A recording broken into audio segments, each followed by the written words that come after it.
Assalamualaikum warahmatullahi wabarakatuh. Perkenalkan, saya Robi Ngatun, CGP Angkatan 7 tahun 2023.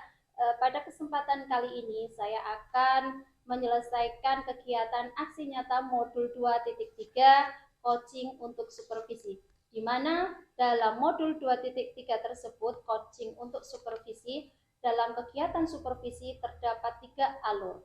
Di antaranya adalah satu, alur pra-observasi, yang kedua observasi, dan yang ketiga pasca observasi. Pada kesempatan kali ini saya akan ditemani oleh rekan saya yang bernama Maulana Ilham Pambudi. Beliau adalah guru seni budaya di SMP Negeri 2 Kawunganten. Berikut adalah percakapan kami, yaitu percakapan pra-observasi. Assalamualaikum warahmatullahi wabarakatuh, Pak Ilham. Waalaikumsalam warahmatullahi wabarakatuh. Ya. Gimana kabarnya? Alhamdulillah baik. Ya. Pada kesempatan kali ini saya mau meminta waktu dari Bapak Ilham untuk melaksanakan kegiatan pra-observasi sebelum kegiatan observasi yang akan kita laksanakan besok pagi. Ya, pada kesempatan kali ini Pak Ilham, saya mau bertanya tentang kesiapan yang sudah Pak Ilham laksanakan untuk kegiatan besok ya Pak. Untuk kegiatan besok, apakah Bapak sudah menyiapkan segala sesuatunya? Insya Allah untuk kegiatan besok sudah saya siapkan untuk segala sesuatu perencanaan modul dan Oke, berarti sudah siap semuanya ya, dari modul ajar, terus kemudian materi yang akan disampaikan, dan di dalamnya tentunya ada tujuan pembelajaran ya Pak ya? Tentu. Ya. Untuk tujuan pembelajarannya sendiri, untuk pembelajaran seni budaya akan Bapak sampaikan besok itu apa kira-kira? Untuk tujuan pembelajaran pada pembelajaran besok yang akan dilakukan adalah peserta didik dapat menganalisis pengelompokan jenis alat musik. Jadi berbagai macam alat musik dapat mengelompokkan berbagai macam itu.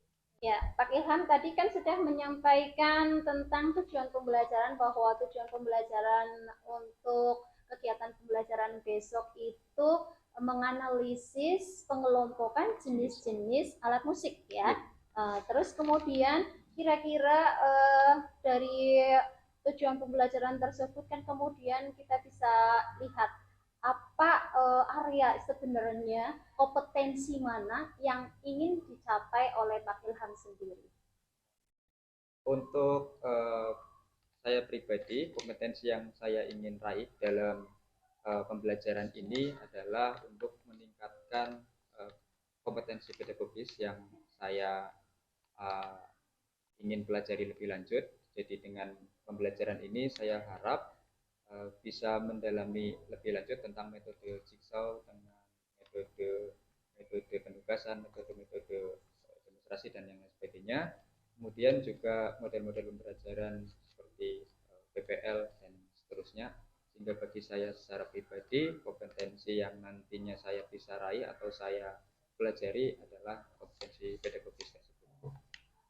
Terus kemudian area pengembangan yang ingin diraih di dalam pembelajaran tersebut, yang ingin dikembangkan khususnya untuk siswa apa Pak? Kalau untuk ranahnya ke siswa, ini kan sebetulnya pembelajaran yang dalam jangka panjangnya nanti siswa dapat memainkan alat musik. Nah, sebelum siswa dapat memainkan alat musik tersebut, agar siswa bisa memainkan alat musik tersebut dengan baik dan mengerti apa yang dia mainkan, memaknai dan seterusnya, maka perlu dilakukan tahap awalnya adalah mengenal terlebih dahulu. Mengenal apa? Mengenal jenis alat musiknya itu. Nah, jenis alat musik karena di dunia itu sangat banyak sekali, sehingga untuk pertemuan awal ini saya rasa mereka peserta didik perlu mengetahui terlebih dahulu jenis-jenisnya, sehingga mereka mengetahui karakteristiknya bagaimana, bunyinya seperti apa, cara memainkannya bagaimana, penerapan dalam alat musik dalam format band atau dalam format orkestra dan sebagainya bagaimana, sehingga nanti ketika masuk ke dalam materi praktiknya sudah ada bayangan alat musik yang akan ia mainkan, sehingga harapannya bisa memainkan dengan lebih baik dan memaknai tadi itu. Oke, bagus sekali, kompleks sekali Pak area pengembangan yang akan ingin dicapai oleh Pak Ilham. Mudah-mudahan bisa tercapai. Ya, jadi ada area pengembangan untuk diri sendiri pedagogisnya sebagai seorang guru, terus kemudian untuk siswanya juga ya, itu di area untuk mengidentifikasi mereka harus paham dulu, terus kemudian tahu mengelompokkannya itu berdasarkan bunyinya, terus cara memainkannya, sehingga mereka benar-benar betul paham nanti ketika kegiatan praktiknya ya. Terus kemudian dari tujuan dan area pengembangannya sudah Pak Ilham sampaikan tadi, kira-kira strateginya itu apa Pak untuk bisa mencapainya? Untuk strategi yang rencananya besok akan saya terapkan dalam materi jenis alat musik ini, karena saya lihat jenis alat musik ini kan dibagi menjadi sekian lagi. Saya contohkan saja ada beberapa, yaitu dibagi berdasarkan fungsinya, berdasarkan sumber bunyinya, dan berdasarkan cara memainkannya. Nah, karena materinya memang kompleks dan saya rasa untuk memahamkan materi yang kompleks itu, saya ingin melibatkan peserta didik lebih banyak, sehingga saya mencoba menerapkan strategi menggunakan metode jigsaw dan penugasan. Sehingga nanti rencananya saya akan bagi menjadi beberapa kelompok sesuai dengan pembagian jenis alat musik yang tadi saya sampaikan. Kemudian masing-masing kelompok akan mempelajari, melihat video pembelajaran yang sudah saya siapkan, dengan masing-masing kelompok berfokus terhadap pengelompokan yang tadi. Sehingga masing-masing kelompok benar-benar mempelajari, entah itu dia dapat berdasarkan fungsinya, atau berdasarkan cara memainkannya, atau berdasarkan sumber bunyinya. Mereka akan masing-masing kelompok bisa memahami dengan baik. Setelah itu nanti akan saya berikan ruang mereka untuk saling menjelaskan, saling berdiskusi, sehingga nanti akan timbul lingkungan pembelajaran yang baik, yang menyenangkan, yang juga aktif dan partisipatif, sehingga yang sudah mengerti harapannya bisa makin mengerti dan bisa menjelaskan kepada yang belum mengerti. Yang belum mengerti juga bisa belajar dari yang sudah mengerti dan bisa menambah pengetahuan khususnya di bidang jenis alat musik ini. Harapannya dengan metode tersebut bisa mencapai tujuan pembelajaran yang saya rencanakan, yaitu menganalisis pengelompokan jenis-jenis alat musik tersebut. Baik sekali, bagus sekali strategi yang disampaikan Pak Ilham itu sangat kompleks ya. Dan saya tangkap itu pun kalau istilahnya sekarang itu yang sedang booming itu adalah pembelajaran diferensial, berdiferensi, berdiferensiasi, di mana di situ itu ada semacam kekhususan adanya pengelompokan murid-murid ya Pak ya. Dan itu saya tangkap itu tadi sudah disampaikan. Terus kemudian jigsaw juga Pak Ilham sampaikan di sini. Terus kemudian dari strategi yang Bapak akan terapkan, itu kira-kira apakah ada kendalanya yang mungkin dirasakan oleh Pak Ilham nantinya ketika pembelajaran tersebut itu disampaikan? Ya, terima kasih. Untuk kendalanya, sebenarnya materi jenis alat musik ini kan akan lebih berdampak dan akan lebih menyenangkan lagi ketika bisa membawakan alat musiknya itu langsung di hadapan murid-murid. Tapi karena memang dari saya pribadi belum bisa memberikan keseluruhan alat musik yang setidaknya dimengerti siswa, sehingga paling saya nanti mengatasinya dengan membawakannya dalam bentuk video, sehingga mungkin kesannya akan mungkin tidak terlalu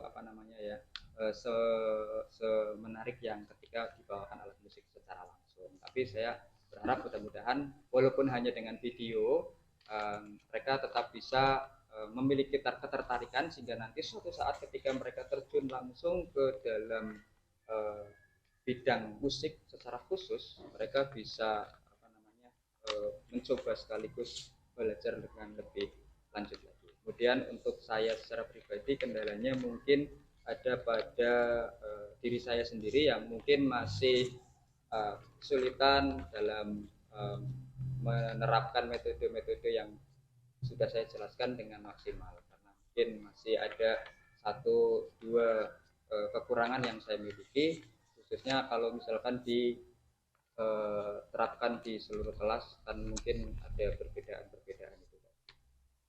Eh, berarti itu kendalanya masih saja terjadi dan dihadapi oleh Bapak ya, terutama itu karena kita tadi itu tujuannya adalah mengidentifikasi, mengelompokkan ya berbagai jenis macam alat musik.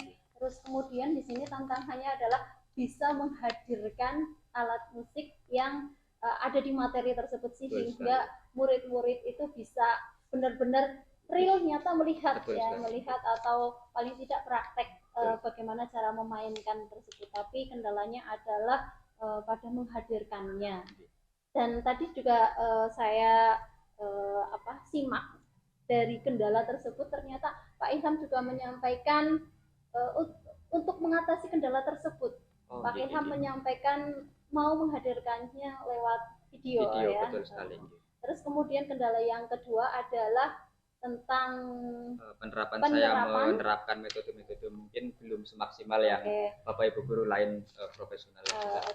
Nah, itu untuk mengatasi kendala mungkin yang untuk diri pribadi Pak Ilham. Untuk diri pribadi mungkin jam terbang yang utama ya, karena semakin banyak menguasai area lapangan, semakin banyak bertemu dengan murid, semakin banyak menggunakan metode tersebut, mungkin akan semakin mahir, semakin semakin baik dalam melaksanakan. Jadi saya melihatnya sekarang saya masih belajar. Jadi masih belajar, mudah-mudahan bisa dengan materi besok saya bisa menerapkannya dengan baik dan seterusnya juga bisa menjadi lebih baik lagi. Sebelum diakhiri ini Pak, dari pertemuan ini kira-kira apa yang Bapak Ilham bisa sampaikan dari kesimpulan kita berbincang pada kesempatan ini? Oke, terima kasih. Untuk kesimpulannya dari saya pribadi melihat pembicaraan ini tadi adalah yang pertama, untuk perencanaan atau praobservasi ini saya rasa sangat penting sekali untuk dilakukan oleh diri sendiri, khususnya berkaca introspeksi, observasi terhadap apa yang dilakukan sebelum nantinya pelaksanaan. Kemudian bisa juga observasi seperti ini dilakukan juga kepada rekan-rekan sejawat, misalkan rekan satu rumpun, saya seni budaya dengan guru yang lain seni budaya juga, ataupun bahkan dengan lintas-lintas rukun ataupun yang lebih tinggi lagi di kepala sekolah dan seterusnya, sehingga dalam pelaksanaannya nanti betul-betul dapat masukan yang baik dari lawan yang diajak observasi tersebut, sehingga nanti pelaksananya harapannya bisa menjadi lebih baik karena mungkin akan terbuka banyak masukan, banyak peluang-peluang baru yang kiranya mungkin akan jadi lebih baik. Oke, sangat bagus sekali, sangat berisi sekali ini pembicaraan kita.